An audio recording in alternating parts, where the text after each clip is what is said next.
Hello বন্ধুরা, প্রথমেই আপনাদেরকে ইন অ্যাডভান্স মেরি ক্রিসমাস। আশা করি আপনারা সবাই ভালো আছেন। আজকে আমি একটা স্পেশাল রেসিপি বানাবো, সেটা হচ্ছে black salt pepper fish curry. তো সেটার জন্য আমি প্রথমে এখানে দেখুন 4 পিস মাছ নিয়ে নিয়েছি। 4 পিস এটা রুই মাছ নিয়েছি। এটাকে আমি প্রথমে ভালো করে ম্যারিনেশন করে নেব। তো ম্যারিনেশনের জন্য যেটা যেটা আমার লাগবে, সবার প্রথমে হচ্ছে এটা এখানে আছে হচ্ছে আজওয়ান, আমি গুঁড়ো করে নিয়েছি মিক্সার গ্রাইন্ডে। এটা ওই হাফ, মানে যদি আপনি টেবিল স্পুন নেন তাহলে হাফ চামচ হবে, টিস্পুন হলে ফুল চামচ।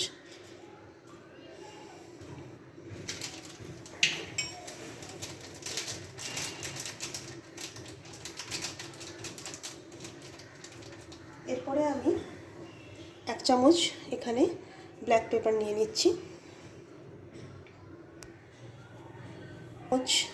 লেবুর রস,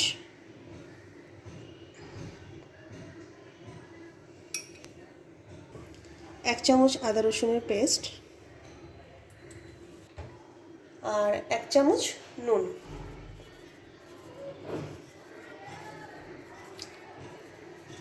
দিয়ে এটাকে আমি ভালো করে ম্যারিনেশন করে নেব, এবং ম্যারিনেশন করে কিন্তু এটা আমি 15 মিনিটের মতো রেখে দেব। প্রত্যেকটা জিনিস কিন্তু ভালো করে এপিট ওপিট করে লাগিয়ে নিতে হবে।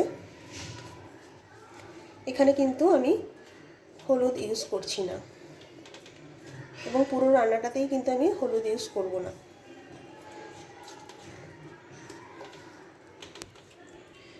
আমার কিন্তু এটা ভালো করে ম্যারিনেশন হয়ে গেছে। এবার এটা আমি 15 মিনিটের জন্য রেখে দেবো, এবং এর জন্য আদার্স প্রিপারেশনগুলো আবার আপনাদেরকে দেখিয়ে দেবো।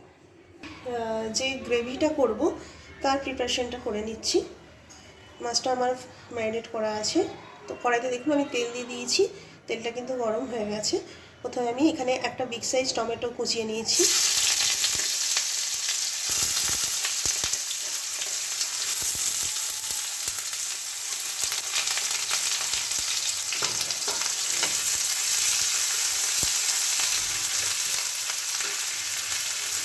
এবং এখানে আদা আর আমি রসুন, এখানে আমার 4-5 পিস রসুন কোয়া আছে, এবং কিছু আদা টুকরো করে নিয়েছি।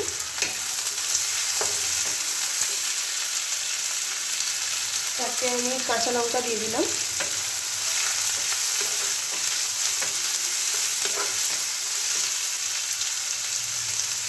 এক চামচ গোটা জিরে, 1 চামচ গোটা ধনে।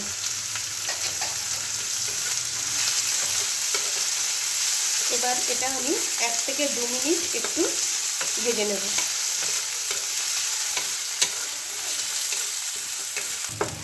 তো এটা আমি 1 থেকে 2 মিনিট ভেজে নিলাম।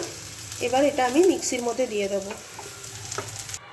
আমি যেটা ভেজে নিলাম সেটা আমি মিক্সার গ্রাইন্ডে দিয়ে দিয়েছি। এবার এটার মধ্যে আমি হাফ কাপ টক দই দিয়ে দেবো। দিয়ে এটাকে আমি এটার একটা পেস্ট বানিয়ে নেব। তো বন্ধুরা, এদিকে আমার পেস্টটা বানানো হয়ে গেছে, আর আমার কড়াইতে তেল গরম হয়ে গেছে, এবং মাছটা আমি 15 মিনিটের জন্য ম্যারিনেট করেছিলাম। এবার এটাকে আমি ভেজে নেব। ভাজাটা কিন্তু খুব সতে হবে, মানে খুব ডিপ ফ্রাই হবে না।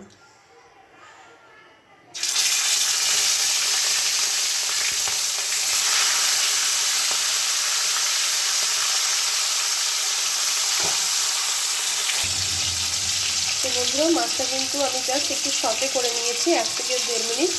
আর যখন মাছটাকে ভাজবেন তখন কিন্তু মিডিয়াম ফ্লেম করে দেবেন, একদমই কিন্তু ডিপ ফ্রাই হবে না। এবার মাছটাকে আমি তুলে নেব।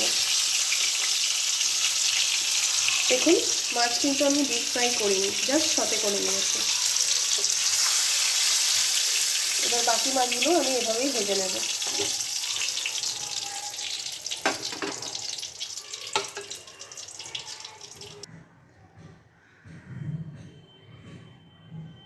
আমি মাছটাকে ভেজে তোলার পরে কড়াইতে যে তেলটা রয়ে গেছে তাতেই আমি বাকি রান্নাটা কমপ্লিট করব। তো এখানে আমি যেটা পেস্ট বানালাম আপনাদেরকে দেখালাম, সেই পেস্টটা এর মধ্যে দিয়ে দেবো প্রথমে। গ্যাসের ফ্লেমটা কিন্তু মিডিয়াম ফ্লেমে থাকবে। যেহেতু এটা টক দই আছে সেহেতু কিন্তু গ্যাসের ফ্লেমটা একদমই মিডিয়ামে থাকবে।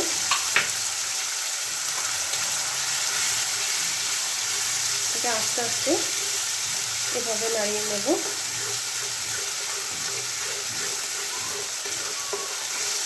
এই রান্নাটা খুব ইজি এবং খুব কুইক হয়ে যায় এবং খেতেও কিন্তু খুব টেস্টি হয়।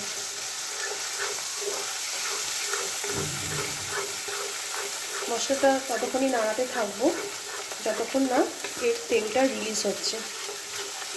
আস্তে আস্তে আলতো হাতে এটাকে কিন্তু নাড়াতে থাকতে হবে।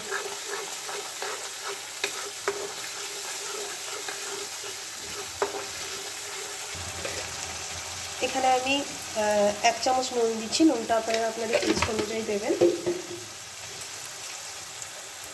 কালারের জন্য আমি এখানে 1 চামচ কাশ্মীরি লঙ্কার গুঁড়ো দিচ্ছি। আপনারা চাইলে কাশ্মীরি লঙ্কার গুঁড়োটা স্কিপ করতে পারেন, কিন্তু কাশ্মীরি লঙ্কার গুঁড়োটা দিলে একটা ভালো টেক্সচার আসে। এটাকে আবারও ভালো করে নাড়িয়ে নেব। এখানে কোনো রকম কিন্তু হলুদ ইউজ করবেন না। তো বন্ধুরা, আমার মশলাটা কিন্তু ভালো করে কষানো হয়ে গেছে এবং তেল কিন্তু অলরেডি সেপারেটেড হয়ে গেছে। এটাকে এবার নাড়াতে নাড়াতে আমি এর মধ্যে একটু করে জল অ্যাড করতে থাকবো।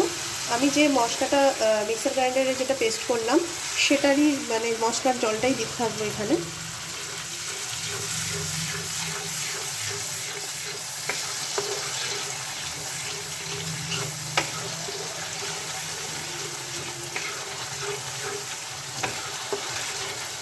বাকি জলটাও দিয়ে দেবো। গ্রেভিটা কিন্তু আপনারা যেরকম খাবেন সেইভাবে একটু জল অ্যাড করে নেবেন। খুব বেশি পাতলাও হবে না, আবার খুব বেশি গাঢ়ও হবে না।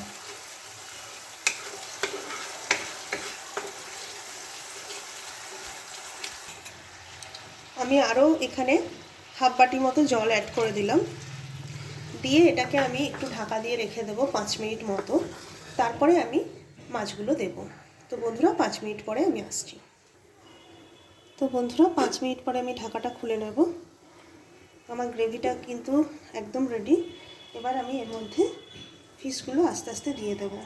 খুব আলতো হাতে দেবেন, যেহেতু ফিশগুলো খুব ডিপ ফ্রাই করা নেই, তাহলে ভেঙে যেতে পারে।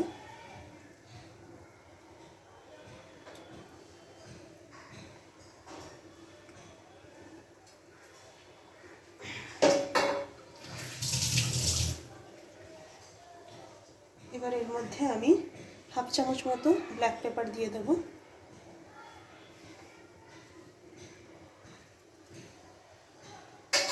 এবং দুটো আমি বাটারের কিউব দিয়ে দিলাম। আলতো হাতে এটাকে নাড়িয়ে নেব।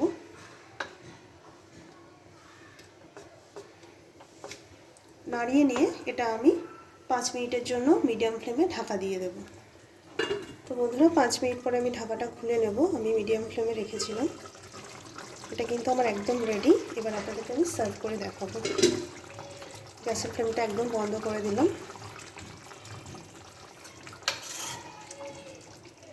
অবশ্যই এটা বাড়িতে ট্রাই করুন। খুব আলতো হাতে তুলতে হবে এটা।